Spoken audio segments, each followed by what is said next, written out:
Hi, I am Deidre, the owner of the Classy Boutique. Welcome to my channel. If you're in the fashion industry, then the Magic Show is an event that you should be attending.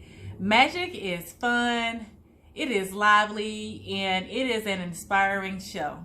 You'll get to shop, learn, mingle, listen to live music, as well as take classes that'll help you take your business to the next level. As a boutique owner, I always get asked, what is Magic? Well, Magic is the biggest fashion trade show that is held in Las Vegas twice a year, in February and in August. You can expect to see the largest selection of women, men, and children's clothing, shoes, and accessories. In this video, I'm going to tell you about my trip to Magic and tell you things you need to know, like how to register, what to bring, how to shop, and things you can do to maximize your time at Magic. Magic is a 3-day event that is held during the week, usually from Wednesday to Friday. I recommend trying to go all 3 days. If you can't attend all 3 days, you do want to try to go to the first and second day of the show. On the last day, the show ends early, and you will find that a lot of vendors are starting to take down their booths on the third day. If you are planning to attend the show for the first time, you're going to need to register for the event as well as verify your business. Once you register, you are going to receive an email asking you to provide additional documentation, such as an active website, business card, tax registration, along with 3 invoices from 3 different vendors to verify your business. If you are a new business and you don't have those documents, they will accept a letter of intent, and they sometimes ask for proof that you do have an active business bank account. The show is free to attend for all verified retailers. I do recommend registering online. If you can't, you will have the chance to register in Vegas at the show, but keep in mind that there may be a longer wait time due to you having to provide additional documentation. I went to Magic in February for the 2020 Spring and Summer Show. This was my second time at the event. The first time I did take a guest with me. This time I decided to go by myself. The upside to going by myself was that I was able to do everything I had on my agenda. I was able to get through the show a whole lot quicker. Now, the downside was I didn't have a cameraman, so I didn't have anyone there to help with the video footage, and I couldn't get all those great photos that everyone else was getting for their Instagram pictures. If you don't want to attend the show by yourself, you are allowed to bring 1 guest per retail company. I do recommend doing that in advance online, or again, you can do it at the show. Once you've registered, you should download the Magic Las Vegas mobile app. From the app, you're going to be able to see a full list of vendors, the schedule of events, as well as a floor plan. You're going to want to use this app to your advantage. You're going to want to go through and check off a list of all the vendors that you want to see. This is going to help you know where they're located, as well as helping you with navigate throughout the show. You also want to use the app to schedule any events that you have. There are vendors who only take scheduled appointments, so make sure you're using the app to schedule those appointments with those vendors to guarantee your spot with them in advance. Unless you live in Vegas or near Vegas, you're going to need to book a flight and make hotel reservations. I recommend staying at one of the official hotels. Magic offers free shuttle services from the hotels to the convention center free of charge, so you want to make sure you are taking advantage of that. The first year I went, I didn't stay at an official hotel, so I ended up having to rent a car, which was more money, and then I had to pay $10 a day for parking, and I was there all 3 days, so that was an additional $30 that I could have avoided. This year I chose to stay at the Luxor, which is next door to the Mandalay Bay Convention Center. I was able to save on that rental car as well as the parking fees. I did take advantage of the tram services that they offered. It was free, taking me from the Luxor to the Mandalay Bay Convention Center. So the only thing I really had to pay for was my Uber trips to and from the airport, and it was about $12 each way. So that was big savings on that part. So make sure you take advantage of that. They have a designated area outside of the convention center where all the buses are parked. They have plenty of signs so you know which bus you should be getting on, depending on whether you're trying to go to the airport or back to your hotel. The room at the Luxor was very nice. The hotel is very large. I had a great view. I stayed in the tower. It was very affordable. It was $85 a night. To me, that's a great deal. Anything less than $100, but keep in mind they do charge additional tax and resort fees. So it ended up coming to about $115 a night to stay there. At the show, you're going to be doing a lot of walking, so you want to make sure that you have comfortable shoes and comfortable clothes. You want to make sure that you're able to focus on shopping and networking, and you don't want to be the person who's grumpy, you're having a bad day because your feet are hurting and you brought the wrong shoes. So listen, the fashion industry is telling you now, bring comfortable shoes. You also want to make sure you're checking the weather. The first time I went, it was very cold. I wasn't prepared. I believe it was like in the 40s during the day, and it got down to the 20s at night. And I ended up having to buy additional things to stay warm. This year, the weather was very nice. It was in the 60s during the day.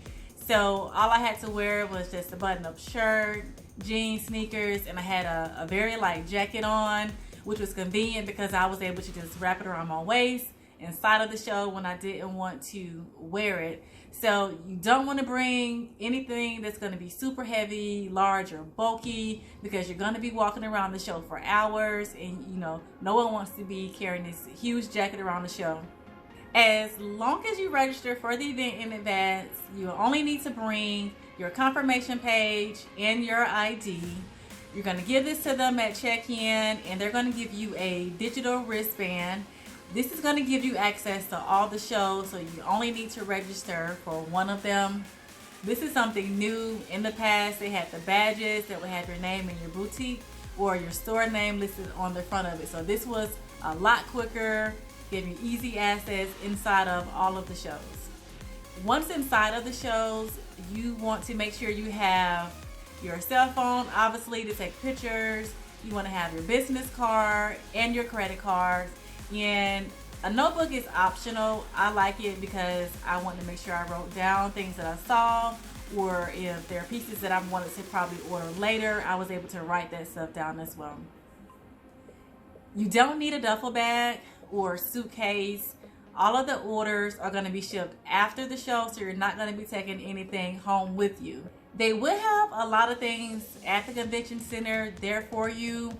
There is a food court, so you don't have to bring any food or snacks. They have a variety. I had Thai food. They had pizza, hot dogs, and a lot of other healthy options for you. I had the Thai. It was $22 just for Thai food, veggie roll, and a bottle of water. So it is going to be a little more expensive than your average meal. If you are a water drinker, bring a water bottle with you. They have fountains throughout the show where you can get water. This is going to help you save money. Don't be like me. I've had to pay $5 for a bottle of water because I forgot my bottle this time. So bring your bottle. If you do forget it, they do have cups there, but it is a small cup. It's just much more convenient to have a water bottle. At the show, you can expect to shop the latest fashion. That's going to be retailing from anywhere from $15 to $100. You're going to see a lot of brands like High Five, Latiste, Vibrant MIU. This is where Fashion Nova gets a lot of their jeans from. You're going to see Benjul there. It's going to be a lot of brands of where a lot of these Instagram boutiques are getting their inventory from. At the spring and summer show, the vendors are going to be rolling out their spring and summer fashion. So you can expect to be shopping for the upcoming season. Some of them will have winter and fall items there, but those are usually going to be left over from the current season. Now that you're ready to shop, you are going to want to go to the first floor of the Mandalay Bay Convention Center. This is where all of the women apparel is going to be located. You're going to want to walk this show row by row, floor by floor, because you never know what you're going to find. Take this as an opportunity to try to find 10 new vendors, so that way you can have a variety in the products that you're offering, add some diversity to your line. If you're just getting started or you have a brand new business, I would start off doing small orders, maybe doing 1 or 2 packs per item or per color. The packs come with 6 items. They're usually 2, 2, and 2, where you get 2 small, 2 medium, 2 large. Sometimes you will find vendors that do 3, 2, and 1. So you'll just get 3 smalls, 2 mediums, and 1 large. So my favorite part about Magic is being able to touch and feel the items that I am shopping for. So like now when you go online, everything you order is 80% polyester, 20% spandex. You have 3 things that are made this way, but when you get them, they all look different, they all fit different. The material is completely different. But at the show, you're able to make a better judgment call on what you're ordering. You're going to be able to see the quality before you order it. You're going to be able to see how it fits, if it's something that your customer base is going to like. And this will also help you gauge how much you can mark up the price. Most people do double the price to make a profit. Depending on the quality, there may be times where you can triple the price on the item. As you're walking around, you are going to notice that a lot of the racks are going to have color-coded hanger markers. This is going to be your guide to when the items are going to be available for shipment. So make sure you're looking for notes or signs that lets you know the months that correspond to those colors. What I did notice was that most of the items were pre-orders, so they weren't due to ship out until March or even at the latest, which was July. So make sure you're keeping that in mind, because again, you're not going to be taking most of those items home with you. If you see items that you like but you really can't make up your mind, to get a better visual, some of the vendors have catalogs, so make sure you ask, so that way you can see how the items look on the model versus just being on a hanger. So when you are placing your orders, you want to make sure that you're writing it down right then, and I would encourage you to use your cell phone and take a picture of the tag of the item that you're going to be ordering. It's going to list the name of the item, the model number, the size, and it's going to include the price on it as well. If the vendor allows you to, I would try to take a picture of the item as well. This way you will have something to reference when you get back home. You're not just going to have an invoice and no picture. I know there were a few things I ordered. I didn't remember what it was. The invoice didn't have pictures on it. So it just made it a lot harder for me to know what was coming in the mail. Another tip you should do is when you're placing your order, you really shouldn't need your credit card information unless the order is going to be shipping out immediately. If it is for a pre-order, you don't have to give them your card information. Just ask them to contact you when the order is ready to ship. What I learned the hard way is that the vendors will not contact you. If they had your card information, they will go ahead and charge it and ship the order out to you. Well, this was a rookie mistake for me, because it wasn't until I saw a charge on my credit card that I thought to go back and look at the invoices to see what I ordered. But because I didn't take pictures the first time, I didn't know what it was that I ordered, and the invoices didn't have pictures. It all had was model numbers and pricing. So you just want to make sure that you're not giving them that card information. What I liked about them calling me when the order was ready to ship was, for one, I was prepared for the charge and I was able to confirm the order with them. 2, I was able to make sure the funds were available, because again, you don't pay until the order is ready to ship out. And 3, I was able to decide if I still wanted the order. I had a few things that I ordered the first time that I really didn't want anymore, but because they had already charged my card, I couldn't really cancel it. But this time I will have the chance to say, you know what, I don't need this item anymore, or I ordered something else. Another tip for you is to have a backup plan for the items that you're ordering. What I learned the hard way was that all of your orders will not always get shipped or fulfilled to you. One reason being is that they take pre-orders at the show, and if they don't get enough orders, the item doesn't go into production, so it is discontinued. Another reason being that they do ship the larger orders first. So if you're a new business, you're probably going to be placing a small order compared to a lot of the larger stores. So you're going to get your order last. They're going to fulfill those first because obviously they make more money off of those. So in case they run out of stock before they get to you, you want to make sure you have a backup plan. And while you're there, you want to make sure you're also checking out their cash and carry area. This is going to be an area where you can do some personal shopping. They do have a few things that you can buy for your store, but most of it is going to be retail and things that you're going to be able to take home with you the same day.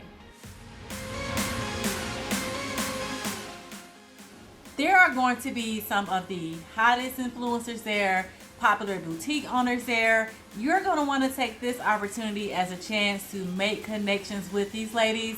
At the show, you will be able to share stories, get tips, and possibly have someone that you can travel with to the show in the future. Connecting with another successful retailer is going to be good for your business. This may be someone that you can split inventory with, or if you have an item that's not selling well at your store, you could possibly sell it to this other boutique owner, or you guys could swap inventory to help boost sales on both of you guys' business. In addition to shopping and mingling at Magic, they do offer seminars on sourcing, private labeling, social media marketing, ways to increase your sales. So you do want to take advantage of these courses. There were 2 seminars that I attended this year that stood out the most to me. One of them being 5 ways to sustainable efforts to help increase your sales. This one talked about things that you can do to let your customers know what you are doing to be sustainable. And unless you've been under a rock somewhere, everything now is about being more sustainable. What are you doing to conserve energy? How are you recycling? So some of the things that the speaker talked about was sharing pictures. Let's say maybe if you have a lot of windows in your store, take pictures of the windows being open versus using your regular lights. Other things you can do is maybe have recyclable bags, offer customers a discounts if they continue to use that same bag and come back. And this was just a way for you to increase sales because customers are going to come back with the same bag just so they can get those discounts. So when you guys get a plastic bag, do you keep it? Do you recycle it? Do you bring it back to the store? What do you do? Serious. Does it land in the bottom drawer of your kitchen and you maybe one day use it again after shaking their head? That's what a lot of people do, okay? So you have to consider that, and what is that valuable for you to even invest in, to land in someone's bottom drawer? Or is it more valuable to have a tote? There's a store in Denver, Colorado, which is where I live, and it's called Paisley Park. And what they do is they have a great tote bag. It's not super thick. I'm not gonna tell you that's the best one ever. It's thin enough, but it's not super thick. And she says if you bring this back to the store for when you come again, we'll take, I think it's for every time you come, they put in their system, they have a point of sale system that they kind of alert themselves to. For every 6th time you come back, you get 20% off your purchase. Just by reusing that bag. That bag is the incentive to get almost 20% off after 6 times. The other seminar that I really enjoyed was about private labeling. The speaker was Mercedes Gonzalez.